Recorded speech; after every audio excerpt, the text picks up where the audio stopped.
Hello everyone, welcome to Medical Dose. म चाहिँ अपेक्षा Bhattarai from Manipal college of medical sciences र आजको हाम्रो टपिक हो सायटिक नर्भ. सायटिक नर्भ यो चाहिँ एउटा टर्मिनल ब्रान्च हो लम्बोस्याक्रल प्लेक्ससको र यो चाहिँ this is the thickest nerve. It is the thickest nerve of the body. Thickest nerve of the body. यो चाहिँ एउटा थिकेस्ट नर्भ हो. यसको रुट भ्याल्युको कुरा गर्ने भने it arises from the ventral rami of L4, L5, S1, S2 र S3 segments of the spinal cord. यसको root value it is ventral rami. Ventral rami of L4, L5, S1, S2 र S3 बाट arise भएको हुन्छ र हामीले यहाँ फिगरमा हेर्न सक्छौँ. हाम्रो सायटिक नर्भको चाहिँ दुईटा कम्पोनेन्ट्स हुन्छ. एउटा हुन्छ कमन पेरिनियल कम्पोनेन्ट र अर्को हुन्छ टिबियल कम्पोनेन्ट. सो यसको दुईटा कम्पोनेन्ट हुन्छ. एउटा हुन्छ टिबियल पार्ट, टिबियल कम्पोनेन्ट हुन्छ. यो टिबियल कम्पोनेन्टको रुट भ्याल्यु चाहिँ के हो भन्दाखेरि it is ventral. It arises from the ventral division of ventral rami of L4, L5, S1, S2 र S3 segments of the spinal cord.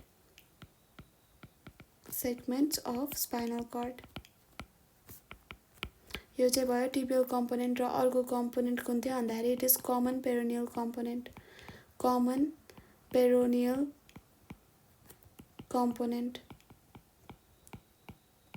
Common peroneal component say it arises from the dorsal division of ventral rami of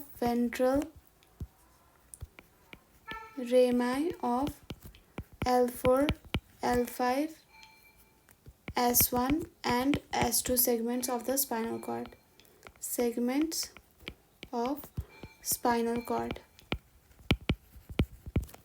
so हाम्रो चाहिँ सायटिक नर्भको दुईटा components भयो. एउटा tibial component भयो, अर्को चाहिँ common peroneal. Tibial component चाहिँ भेन्ट्रल डिभिजनबाट अराइज भएको हुन्छ अनि कमन पेरोनियल चाहिँ डोर्सल डिभिजनबाट अराइज भएको हुन्छ. सो यसको कोर्सको कुरा गर्ने भने पहिला चाहिँ यो L4, L5, S1 र S2 र S3 सेगमेन्ट्सबाट अराइज भएर चाहिँ यो पेल्भिसमा लाइ गर्छ. अनि त्यसपछि चाहिँ it leaves the pelvis by passing through the greater sciatic foramen below the piriformis muscle. यसबाट चाहिँ यो के गर्छ, इट लिभ्स द पेल्भिस. त्यसपछि चाहिँ it enters the gluteal region. It leaves the pelvis by passing through the greater sciatic foramen below the piriformis muscle. यो piriformis muscle चाहिँ it is the key muscle of the gluteal region. यसको माथिबाट चाहिँ superior gluteal nerves र vessels pass गर्छ अनि यसको तलबाट चाहिँ सायटिक नर्भ, त्यस्तै गरी inferior gluteal nerves and vessels होइन पिन स्ट्रक्चर्सहरू चाहिँ पाइरिफर्मिसको बिलोबाट पास गर्छ. सो हाम्रो सायटिक नर्भ चाहिँ के भयो, पाइरिफर्मिसको तलबाट पास गर्यो. तलबाट पास गरिसकेपछि it enters the gluteal region. Gluteal रिजनमा चाहिँ सायटिक नर्भले कुनै पनि ब्रान्चेस दिन्न. त्यसपछि it enters the back of the thigh. हाम्रो थाईको ब्याकमा एन्टर गर्छ र अल्टिमेटली के हुन्छ भन्दाखेरि ultimately it divides into 2 terminal branches. यसको चाहिँ दुईटा टर्मिनल ब्रान्च हुन्छ. दुईटा टर्मिनल ब्रान्चेसमा डिभाइड गर्छ अल्टिमेटली, जुन चाहिँ कुन हो भन्दाखेरि एउटा हुन्छ टिबियल नर्भ, एउटा हुन्छ टिबियल नर्भ र अर्को हुन्छ कमन पेरोनियल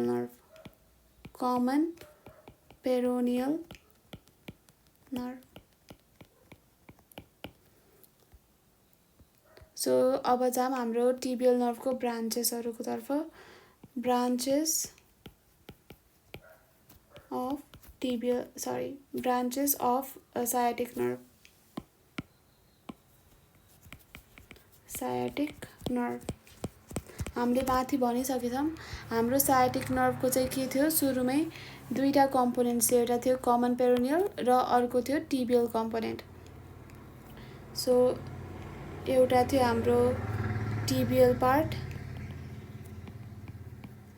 र अर्को थियो common peroneal part. Common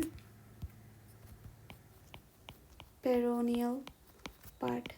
tibial पार्टले चाहिँ कसलाई सप्लाई गर्छ भन्दाखेरि हाम्रो थाइको ब्याकमा प्रेजेन्ट भएको ह्यामस्ट्रिङ मसल्सलाई, यसले चाहिँ ह्यामस्ट्रिङ मसललाई सप्लाई गर्छ। ह्यामस्ट्रिङ मसललाई सप्लाई गर्छ, ह्यामस्ट्रिङ मसल्स। र ह्यामस्ट्रिङ मसलले के इन्क्लुड गर्छ भन्दाखेरि इट इन्क्लुड सेमिमेम्ब्रेनोसिस।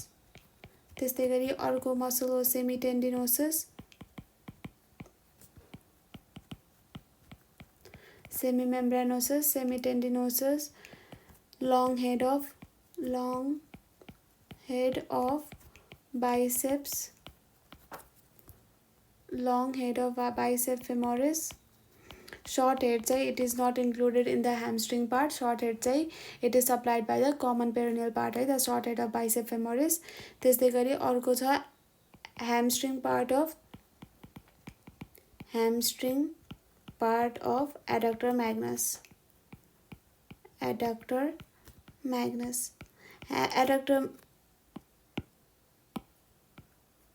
एडक्टर म्याग्नस चाहिँ एउटा के हो, it is the big muscle जुन चाहिँ हाम्रो मिडियल कम्पार्टमेन्ट अफ द थाइमा प्रेजेन्ट भएको हुन्छ र यो चाहिँ के हुन्छ पोस्टिरियर कम्पार्टमेन्ट अफ द थाइमा पनि एक्सटेन्ड हुन्छ। र एडक्टर म्याग्नसको दुईवटा पार्ट हुन्छ, एउटा हुन्छ एडक्टर पार्ट, अर्को हुन्छ hamstring part. Adductor part it is supplied by the obturator nerve जुन चाहिँ के हो मिडियल कम्पार्टमेन्ट अफ द थाइको नर्भ हो। र hamstring part it is supplied by the tibial part of the sciatic nerve. So यो भयो टिबियल पार्टको। त्यसपछि कमन पेरोनियल पार्टले चाहिँ एउटा मसललाई इनर्भेट गर्छ जुन हो short head of biceps femoris. Long head it is supplied by the tibial part of the sciatic nerve. So यो थियो साइटिक नर्भको बारेमा। त्यसपछि हाम्रो एउटा साइटिक नर्भको एउटा डिभिजन हुन्छ tibial nerve.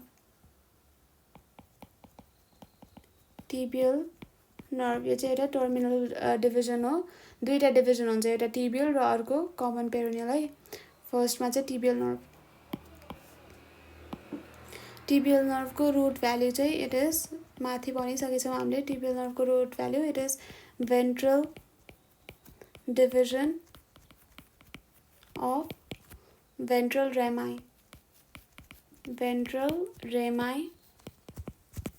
of L4, L5, S1, S2 र S3 segments of the spinal cord.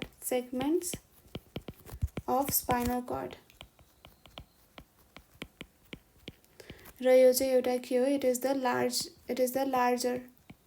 the larger subdivision of sciatic nerve.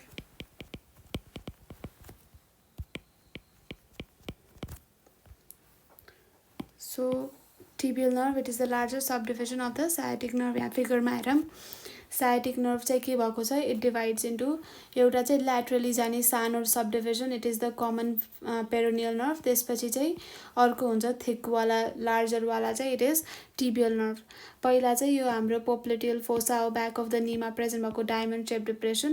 यो tibial nerve चाहिँ it descends vertically downwards in the popliteal fossa। त्यसपछि यो leg मा चाहिँ posterior aspect of the leg मा lie गर्छ। In the posterior aspect of the leg it lies superficial to the tibialis posterior को superficially lie गर्छ भने it lies deep to the flexor digitorum longus। त्यसपछि यसरी posterior compartment of the leg मा lie गरिसकेपछि it enters downwards तल फुटतिर जान थाल्छ। फुटमा चाहिँ के हुन्छ भन्दाखेरि it lies posteriorly and inferiorly to the medial malleolus। त्यसपछि it enters the tarsal tunnel अनि ultimately it below the deep flexor retinaculum it terminates by dividing into the medial र lateral plantar nerves।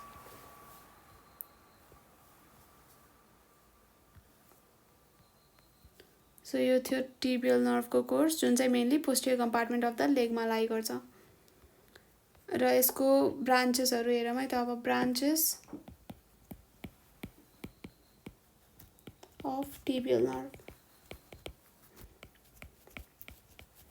हामीले माथि sciatic nerve हेर्ने बेलामा चाहिँ के हेर्यौँ, टिबियल पार्टले चाहिँ ह्यामस्ट्रिङ मसल्सहरूलाई सप्लाई गर्छ, जुन चाहिँ semimembranosus, semitendinosus, long head of bicep femoris र hamstring part of the adductor magnus थियो। त्यसपछि चाहिँ यो चाहिँ पोस्टिरियर कम्पार्टमेन्ट अफ द लेगमा चाहिँ यसले in the posterior compartment of लेगमा चाहिँ त्यहाँको प्रेजेन्स भएको त्यहाँको मसल्सहरूलाई सप्लाई गर्छ र posterior compartment it is the flexor compartment of the leg. र पोस्टिरियर कम्पार्टमेन्टको मसल्सहरूलाई चाहिँ दुईवटा लेयर्स हुन्छ पोस्टिरियर कम्पार्टमेन्टमा। एउटा हुन्छ सुपरफिसियल लेयर अफ मसल्स हुन्छ र अर्को हुन्छ deep layer of muscles.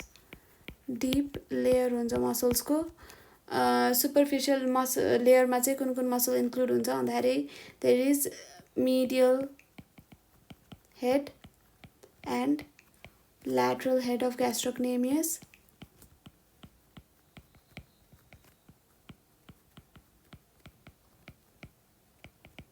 gastrocnemiusको medial र ल्याटरल हेड, र अर्को मसल हुन्छ सोलियस, र त्यसपछि अर्को हुन्छ प्लान्टारिस। यो तीनटा भयो सुपरफिसियल लेयरमा। त्यसपछि हाम्रो डिप लेयरमा चाहिँ कुन हुन्छ भन्दाखेरि देयर इज पछाडिपट्टि टिबियालिस पोस्टेरियर। हाम्रो अगाडिपट्टि चाहिँ टिबियालिस एन्टेरियर थियो है, टिबियालिस पोस्टेरियर पछाडिपट्टि। त्यसपछि हुन्छ फ्लेक्सर ह्यालुसिस लङ्गस, र अर्को हुन्छ फ्लेक्सर डिजिटोरम लङ्गस। जब यो पप्लिटियल फोसामा लाई गर्छ त्यतिखेर चाहिँ यसले पप्लिटियस मसललाई पनि सप्लाई दिन्छ है त, पप्लिटियस मसललाई पनि यसले सप्लाई दिन्छ। सो यस टिबियल नर्भले चाहिँ सुपरफिसियल लेयरमा चाहिँ it gives supply to the gastrocnemius, soleus र प्लान्टारिस, मिडियल र ल्याटरल हेड भयो ग्यास्ट्रोक्नेमियसको। र डिप लेयरमा चाहिँ tibialis posterior, flexor hallucis longus, flexor digitorum longus र पप्लिटियस भएन। सो हाम्रो यो medial head of gastrocnemius, medial र ल्याटरल हेड अफ ग्यास्ट्रोक्नेमियस र सोलियस मिलेर चाहिँ के बनाउँछ भन्दाखेरि इट फर्म्स ट्राइसेप्स सुरे। यसले चाहिँ ट्राइसेप्स सुरे भन्ने बनाउँछ। र हाम्रो सोलियसलाई चाहिँ के पनि भनिन्छ भन्दाखेरि it is also called the peripheral heart of the body पनि भनिन्छ, हार्ट अफ बडी पनि भनिन्छ। किनभने यसको कन्ट्र्याक्सन र जब मान्छे हिँड्छ यसको कन्ट्र्याक्सन र रिल्याक्सेसन भएको बेला blood is pumped back to the circulation, त्यही भएर यसलाई चाहिँ peripheral heart of the body पनि भनिन्छ। र प्लान्टारिस मसलको चाहिँ it has the longest tendon in the body, longest tendon हुन्छ प्लान्टारिस मसलको। So this was about the posterior compartment of the leg. त्यसपछि पोस्टिरियर कम्पार्टमेन्ट अफ द लेगबाट चाहिँ टिबियल नर्भ कता जान्छ भन्दाखेरि it passes posteriorly and inferiorly to the medial म्यालिओलस। त्यसमा चाहिँ it runs through the tarsal टनलबाट रन गर्छ। In foot it runs through the tarsal टनलबाट रन गर्छ। अनि डिप टु फ्लेक्सर रेटिनाक्युलम,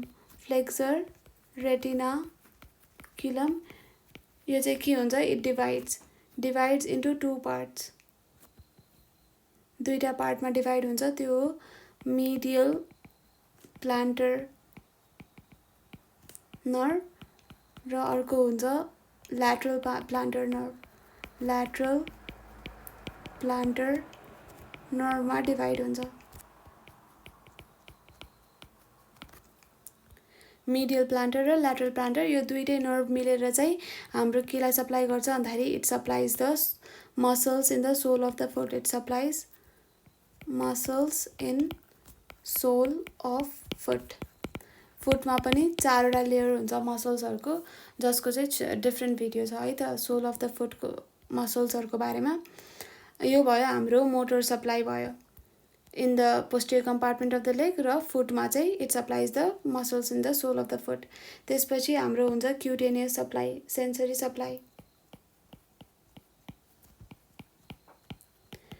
सप्लाईको कुरा गर्ने भने टिबियल नर्भले चाहिँ एउटा ब्रान्च दिन्छ जुन हो सुरल नर्भ। यो सुरल नर्भले चाहिँ it supplies skin on lateral side of leg and foot. हाम्रो लेग र फुटको ल्याटरल साइडमा चाहिँ सुरल नर्भ सप्लाई दिन्छ। त्यस्तै गरी हाम्रो यो प्लान्टर एस्पेक्टमा चाहिँ this is the plantar aspect, plantar area हो। र यसमा चाहिँ हामीले हेर्न सक्छौँ towards the lateral three half चाहिँ मिडियल प्लान्टर नर्भले इनर्भेट गरेको हुन्छ भने टुवर्ड्स द ल्याटरल 1/3 मिडियल 2/3मा it is supplied by medial plantar nerve. त्यस्तै गरी ल्याटरल 1/3मा चाहिँ it is supplied by lateral plantar nerve. र टुवर्ड्स द यो हिल रिजनमा चाहिँ it is supplied by the medial क्याल्केनियल branches of the tibial nerve. र ल्याटरल एरियामा चाहिँ सुरल नर्भ। त्यस्तै गरी मिडियल एस्पेक्टमा चाहिँ there is saphenous nerve which is the branch of femoral nerve. So this was about the sensory supply of the tibial nerve. Thank you.